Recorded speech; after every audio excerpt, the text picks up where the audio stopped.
যে স্বামী কষ্ট করে বিদেশ রক্ত পানি করে টাকা কামাই করছে, আহা বেচারা,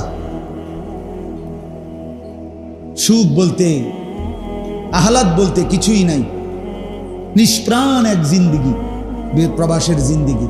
স্ত্রী যার পাশে নাই, ছেলে মেয়ে যার পাশে নাই, মা যার পাশে নাই, সে আদর পাবে কার থেকে বলেন না? সে আদর কি মেশিন দিয়ে আদর?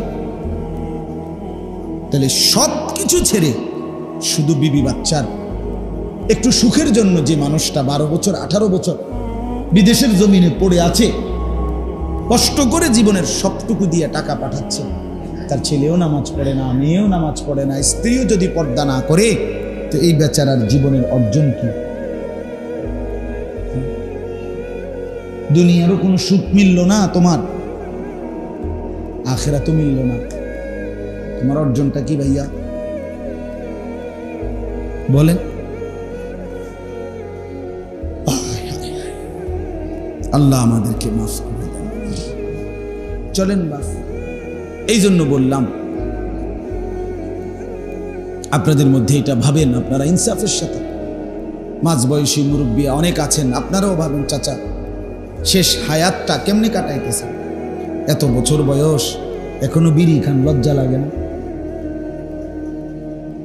কখন ছাড়বেন? এত বড় হায়াত হয়ে গেছে, এখনো দাড়ি কাটেন, শরম লাগে না? আপনি কবরে যাবেন না, আপনি কি বলবেন মুনকার নাকির ফেরেশতাকে? হ্যাঁ, হাসরের ময়দানে কি বলবেন?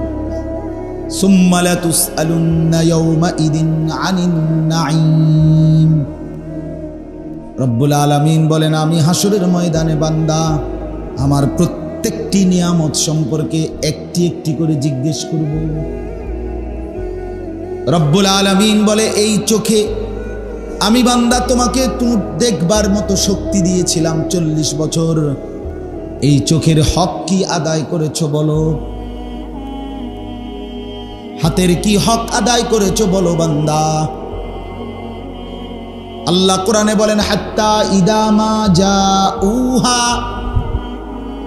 এই মাশাআল্লাহ, এক ছেলে মোবাইল ছবি তুলে যায়, আরেকজনে তারে টাকা দিয়ে সরাই দিছে যে মাইরে লাইব উঠাই।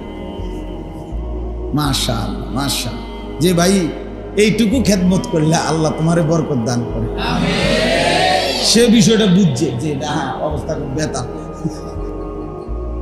এই হুজুর বড় পাগলা হুজুর। মাশাআল্লাহ মাশাআল্লাহ। স্বপ্ন দেখি, আমি হতাশ না, আমি শক্ত কথা বলার অর্থ এটা না যে আমাদের এই সন্তানরা সব বাদ হয়ে যাবে, না না, শেষ পর্যন্ত ইনশাআল্লাহ ঈমান ইসলামের জন্য, আল্লাহর জন্য, দ্বীনের জন্য কোরবানি করবে, জান দেবে মুসলমানের ছেলেরাই। হিন্দুর ফুত কিত্তু আইব, কথা বলেন না কেন? শেষ পর্যন্ত এরাই ফিরবে, এরাই ফিরবে, এরাই ফিরবে ইনশাআল্লাহ, কোনো সন্দেহ না। হতাশার কিচ্ছু নেই, হতাশ হওয়ার কিচ্ছু নেই। মুসলমানের বাচ্চাই তার দ্বীনের জন্য জীবন, কি পরিমাণ মুসলমান আপনার, আহা কি সংসার গুছাইলেন এই জি ফুড বউ বাচ্চার জন্য, নিজের আখিরাত, নিজের মুসলমান পরিচয়টা পর্যন্ত কোরবানি করে দিলেন, জবাই করে দিলেন। কবরে গিয়ে দেখবেন কিচ্ছু নাই, জি ফুড ধোকা ধোকা। এগুলো আপনি যেদিন মরছেন সেদিন দুপুরে মরছেন না, আপনি আসরের পরে আপনার জানাজা হইছে, কাঁদছে এতক্ষণ, এরপরে এই দিন যেদিন আপনি মরছেন এই বউ বাচ্চা, সেদিনও এসার পরে রাতের 9টা বাজে পেট বইরা ভাত খাইয়া গুনছেন। আপনি খবর লই, এগো ঘরে রাঁধছে না আরই, কিন্তু লগের ঘরের থেকে ফার্মের বুরকা, তেলাফিয়া মাছ আর মসুরির ডাই আর সাদা ভাত দিয়ে আইনা 4টা খাবাইয়া করে, যে যেই কান্দা কাঁদছ একটু ভালো করে ভাত খাও, নইলে শরীর খারাপ করবে। হ্যাঁ, খায় না? জানাজার নামাজ পড়তে আসছে, ওমা মাইকে ঘোষণা দিয়ে দিছে, যারা দূর দূরান্ত থেকে আইছেন ভাত না খাইয়া যাইয়েন না, এবারটা মরিয়া গেছে, বেটার দোষ, আপনারও তো কোনো দোষ নাই, আপনারা ভাত না খাইয়া যাইয়েন না বাবুরে, হেবটা মরছে, ওটা ভাত খাইতে পারল না, আপনারা কা ভাত না খাইয়া যাইবেন? মা কিসের দুঃখ, কিসের সুখ? সুখ কোথায়? সুখ কোথায়? সবাই মানুষ এবারটার রু না যাইতে যাইতে বাতের ডেক চালু হয়ে গেল, খানা লইয়া ব্যস্ত হয়ে গেল। তো এইটা নিয়ে বেদনা বলেন চাচা, ইনসাফের কথা বলেন, এটা বেদনা, এটা দুঃখ হইল।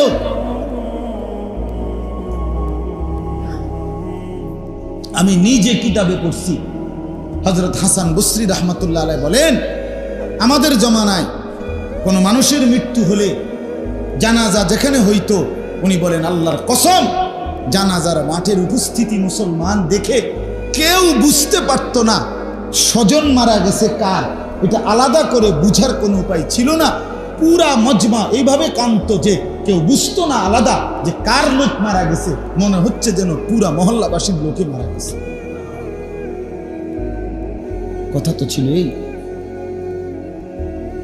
কথা তো ছিল এই। ওমা জিজ্ঞাসা করে লাই, আপনি জিজ্ঞাসা করে ফেলে, এই আজকে মরছে না, আজকে রাইতেই, আজকে বিকালে, অথবা অনেকে তো জানাজার মাঠেই ঘোষণা দিয়া লায় খানাটা কোন দিন, 7 দিন না খানাটা। এটা যে কোরআনের আয়াত যে তোমার বাপ মরলে ভাত না খাবাইয়া কোনো নিস্তার নাই, ভাত খাবাইতে হবে, তুমি মরবা, প্রয়োজনে ভিক্ষা করে চাইল লইবা, প্রয়োজনে গ্রামের থেকে একটা টিয়া উড়াইবা, মাগার খানা তোমার কি নাই, বাদ যাইতে পারছো না, না খাইলে তোমার ইমান নেই, না খাবাই, খানা খাবাইতে হবে মাগার, আর যায় আছে খানা খাবা, 7 দিনের খানা খাবাইবা, 40 দিন পরে আবার গুন্না খাবাইবা, প্রত্যেক বছর আবার খাবাইবা, আবার যদি কেউ স্বপ্নে দেহে বাপেরে তো আবার ভাত খাবাইবা। মানে শুধু খানা, খানার রূপে কোনো ওষুধ নেই, শুধু ফার্মের মুরগা, তেলাপিয়া আর মুরগি খাও, আল্লাহর রূপে ভরসা কইরা, বাপ মরছে আমার, খাও, খাইতে থাকো তুমি। আশ্চর্য ইনসাফ, ইনসাফ এটা লাশের সামনে, এটা সুখ যে খানাটা হবে আজকে মারা গেছে বৃহস্পতিবার, শুক্র শনি রবি, সোমবার দিন সবাই দুপুরে দুগা ভাত খাইয়ে যাইয়েন, আমার আব্বা মারা গেছে যে এই দুঃখে আপনারা ভাত খাবেন, এটা ইনসাফ হয়ে গেল। অথচ হজ্জের বিধান বলেন ওনার হাতে সব মানে টাকা না, কোরবানির বিধান বলেন ফ্যামিলির সবার যতজনের উপরে আসছে আও মারতো না, একজন দিলেই তৈল, সব আমরাই তো একসাথে তো গোস্ত বাতের না খাওয়ান, এটাতে 2 কথা ফু দিয়ে উড়াই দিল। আলেম ওলামা বললে আরে রাখো, নতুন নতুন হুজুর আইয়া কত কথা কয়, যে এত বছর ধরে দিয়ে আইসি চলে আইসি, আরে বাপরে নতুন হুজুর আইয়া একবারে লম্বা কথা কয়, মানে এক কথায় উড়াই দিল। আরে মিয়া আপনি এই হুজুরের না উড়াইয়া দিছেন, আমারে না উড়াইয়া দিছেন, হাসরের ময়দানে কথা বলেন না কেন, হাসরের ময়দানে কিরবেন, আপনারা যখন টাঙ্গাইয়া ফিটবো তখন আপনি কিরবেন, মাতবুরি না, সাদোয়ানের মাতবুরি, হাসরের ময়দান সাদোকান, কথা বলেন না কেন, হাসরের ময়দান গ্রামের মেল মিটিং, জিন্দিগি শেষ করে দিছে নওজোয়ান, জিন্দিগি। হায় মুসলমানের ছেলেরা, মনে রাখো বাপ, এই মোবাইল কারে কোথায় নিয়ে যায় টের পাইবা বাপ, হায়াত তো শেষ হয় নাই এখনো, রঙের গুড্ডি সন্ধ্যা হবে, গুড্ডি কোনো সারা রাত উড়ায় না, গুড্ডি সন্ধ্যা পর্যন্ত উড়ায়, আন্ধার হয়ে গেলে আর গুড্ডি ওড়ে না, হায়াত শেষ হয়ে যাবে, জওয়ানি কমে যাবে, 18 বছর 25 বছর হবে, 25 বছর 35 বছর হবে, 35 বছর 45 বছর হবে, তখন বুঝবে দুনিয়া কাকে বলে। এই মাতলামি, এই নেশা, এই মোবাইল, এই উলঙ্গপনা, এই বেহায়াপনা, সারা রাত নারীর ছবি, জিনা ব্যভিচারের দৃশ্য, 24 ঘন্টা মোবাইল আর অসৎ বন্ধুদের আড্ডা, এই চুলের বাহার, এই প্রস্রাব করে পানি না নেওয়া, কোনোদিন ফজরের নামাজ না পড়া নওজোয়ান, আল্লাহর কসম বললাম কষ্ট পাইবে দুনিয়াতে, দুনিয়াতে, কবর তো পরে, আখেরাত তো পরে, দুনিয়া